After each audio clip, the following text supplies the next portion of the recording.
You know, in mystical thought, names have incredible power.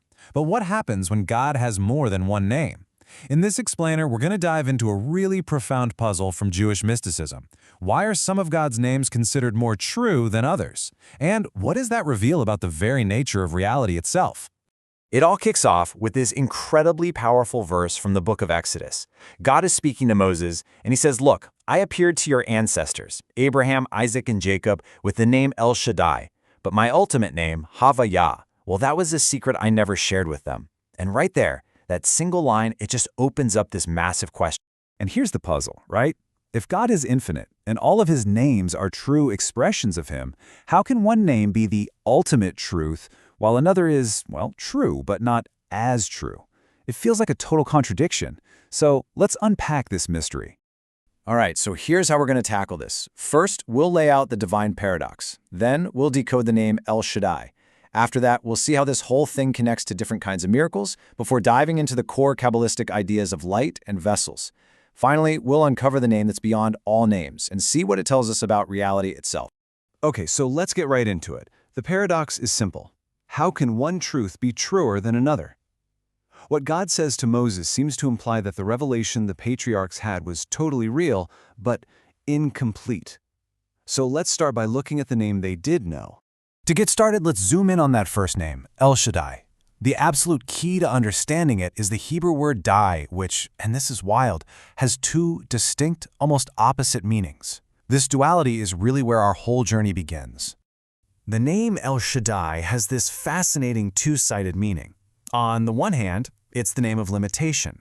The mystics teach that as the universe was expanding out during creation, God said "die," which means enough, and that's what set the fixed laws of nature. But on the other hand, it's the name of sufficiency. To the patriarchs, it meant that God's divinity was dai, sufficient, to provide for absolutely everything they needed within that limited, structured world. And look, this difference between the names isn't just some abstract philosophical idea, right? It has a direct impact on how God actually interacts with the world, especially when it comes to miracles. It turns out the name being used corresponds to the type of miracle that's happening. So the name El Shaddai, with its meaning of being sufficient inside of creation, is tied to miracles that are clothed in nature. You know, think of a perfectly timed rainfall that ends a drought, or a business deal that comes through at the very last second. They work within the system. But the name Havaya, that represents miracles that just openly shatter the laws of nature. We're talking splitting the sea kind of stuff. These are two completely different ways for God to intervene in the world. So how on earth do we make sense of all this? Well, the answer lies in two core concepts from Kabbalah that are basically seen as the engine of all reality, Or and Kalim, which means light and vessels. And I'm telling you, understanding these two ideas is the absolute key that's going to unlock this whole thing for us. First up, you've got the Kalim, or the vessels. Now, these are the structures of reality. We're talking the laws of physics, space, time, all the rules, and all the limitations. You can think of them as the finite hardware of the universe, the physical machine itself. And then, flowing into those vessels, you've got the Or, or the light. This is the infinite, boundless divine energy that makes everything come alive. So if the vessels are the hardware, the light is the software. It's the infinite, formless energy that runs on that hardware, filling it and even going way beyond. And here it is. This is where it all just clicks into place. The vessels themselves, the fixed laws of nature. That's the first meaning of El Shaddai, the name of limitation. The light flowing within those vessels, providing for everything. That's the second meaning of El Shaddai, the name of provision. But the light that exists beyond all vessels, completely independent of any structure, that's Havaya. That's the infinite itself.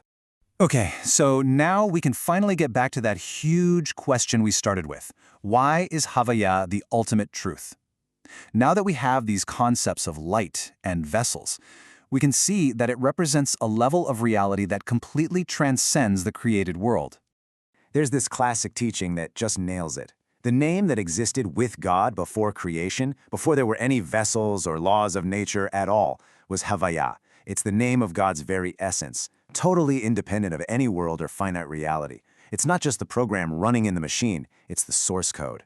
A famous philosophical debate actually helps us picture this. Maimonides saw the infinite as acting through the finite, kind of like a mind using a hand to write. The hand is just a tool, a conduit. But Nachmanides argued that the infinite could be fully present within the finite, more like the mind itself actually residing in the brain. And Hasidic thought really leans into this second view. The ultimate goal isn't just for God to act on the world, but to be fully revealed from within. And here is the big twist. A miracle that breaks the laws of nature? Yeah, that's impressive for sure. But a miracle that works through the laws of nature, that actually reveals something even deeper. It shows that the infinite is such an absolute master of the finite system that it can make it do the impossible without breaking a single one of its own rules. You see, the ultimate power isn't shattering the game board, it's winning the game from within. And that brings us to the very end of our journey, connecting all of these mystical ideas to a future, ultimate revelation, a time when the lines between the finite and the infinite finally begin to blur. So now we can see the master plan. The world was limited, that's El Shaddai number 1, to create a defined stage. Then that stage was sustained with everything it could possibly need. That's El Shaddai number 2. But it turns out all of that was just preparation for the final act, for the infinite light of Havayah to be revealed, not by destroying the stage, but by illuminating it completely from within. And really, this is the idea that sits at the very heart of all of this. The goal isn't to escape the physical world, it's to transform it. The ultimate purpose of everything is for the finite vessel of our reality to become so refined, so transparent, that it no longer hides the infinite light within it, but instead perfectly expresses it.